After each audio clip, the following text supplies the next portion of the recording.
बांदा में सदर विधायक प्रकाश द्विवेदी ने एक प्रेस कॉन्फ्रेंस का आयोजन किया। इस दौरान उन्होंने वहां मौजूद मुस्लिम समाज के लोगों को वक्फ संशोधन बिल 2025 की खूबियां गिनवाई। उन्होंने कहा कि नए वक्फ विधेयक से गरीब मुसलमानों को उनका अधिकार मिलेगा। इससे वक्फ की संपत्तियों पर वक्फ बोर्ड की मनमानी नहीं चलेगी।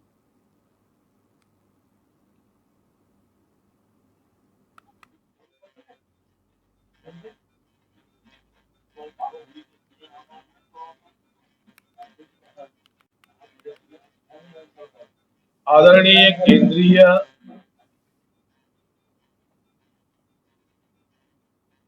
भारतीय जनता पार्टी की केंद्र की मोदी सरकार के द्वारा वक्फ अधिनियम 2025 का जो संशोधन किया गया, जिसको लेकर के विपक्ष के द्वारा एक संप्रदाय विशेष को बरकरारी तुष्टीकरण के उद्देश्य से जो कुप्रचार समाज में फैलाया जा रहा है, जो वास्तविक तथ्य है, क्या संशोधन है, किनके हितों में है, देश की आजादी से लेके आज तक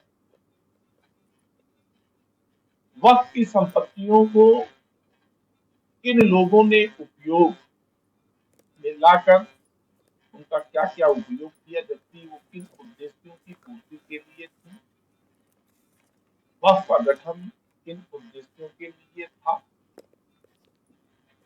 ये न बता करके और एक गलत ढंग से जो विपक्ष के द्वारा कुप्रचार किया जा रहा है, उसी के क्रम में आज सदर विधानसभा बांदा में ये वक्फ संशोधन अधिनियम 2025 इस संबंध में संक्षिप्त जानकारी प्रदान करने के लिए आप लोगों को आज इस प्रेस वार्ता के माध्यम से बुलाया।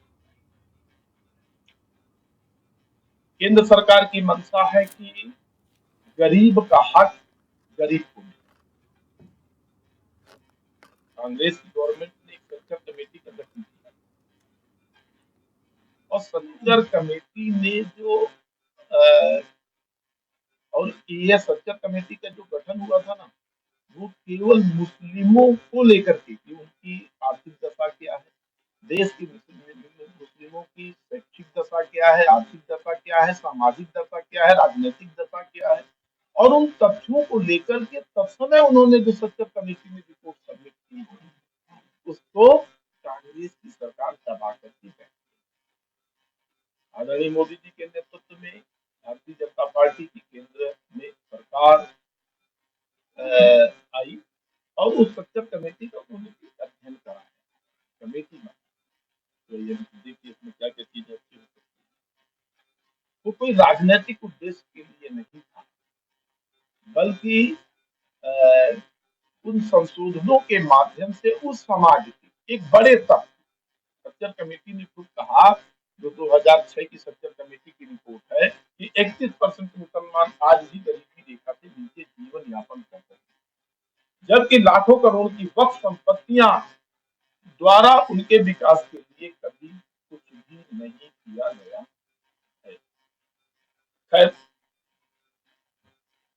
इसी के संबंध में कि एक आप लोगों को बुलाया था कि वक्फ संशोधन अधिनियम 2025 वक्फ संपत्ति के प्रशासन में सुधार करते हुए वक्फ बोर्डों की असाधारण व मनमानी शक्तियों को समाप्त करता है और उनको तर्क संगत बनाता है।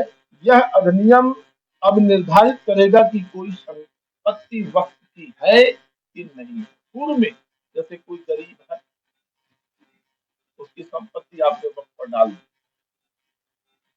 ठीक है, अब वो ऐसा कानून था अभी तक कि वो कहीं लड़ भी नहीं सकता, वो कहीं जा भी नहीं सकता, वो वक्फ बोर्ड ही डिसाइड करेगा। जो भारतीय संविधान के अनुसार जो यहाँ पर कानून है, जो सबके लिए है, वो उससे वंचित हो जाता है।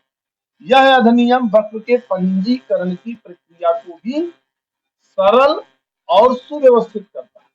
पहले मोनोपोली थी कि नहीं साहब ये नहीं बना सकते, आप नहीं बना सकते। यह अधिनियम किसी भी संपत्ति को वक्फ संपत्ति के रूप में पहचानने और घोषित करने की राज्य वक्फ की बोर्ड राज वक्फ बोर्डों की शक्तियों को समाप्त करता है। केंद्रीय और राज्य वक्फ बोर्डों की संरचना में भी व्यापक बदलाव इस कानून के जरिए, संशोधन के जरिए किए गए। जन कल्याण के लिए बना वक्फ भारत का सबसे बड़ा अब घोटाला बन चुका है। माल, होटल, व्यवसायिक इमारतें वक्फ जमीन पर फल फूल रही है।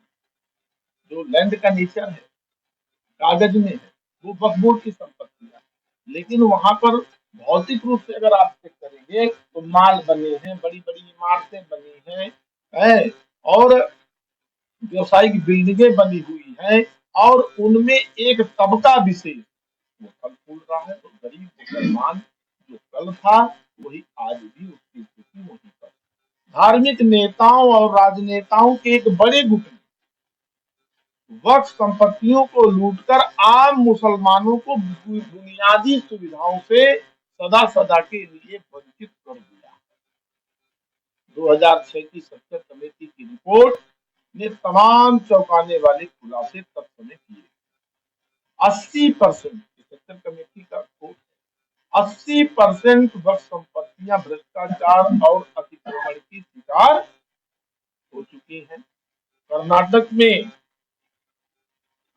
22,000 एकड़ वक्फ की भूमि 2 लाख करोड़ में बेची जा चुकी है। ये कर्नाटक की वक्फ बोर्ड खुद मुस्लिम स्कूलों पर हमला कर रहे हैं।